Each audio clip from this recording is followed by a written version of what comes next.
Assalomu alaykum. Men Urganch Mafiya mahalla bankiri Axunov Abdusayid bo'laman. Mana bizda bir kontra bir mahsulot bo'yicha ola ekinlar ekilgan qovun maydonimizga keldik.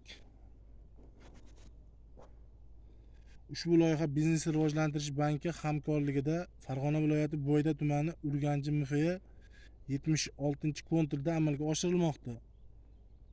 Bu yerda qovun ekilgan, maydon hajmi 10 gektar.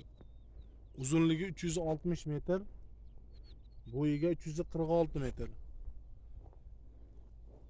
Bu yerda ekinlar zamonaviy usullar bilan parvarishlanmoqda. Hozirda ekinlar unib chiqib, gullash davriga kelgan holda.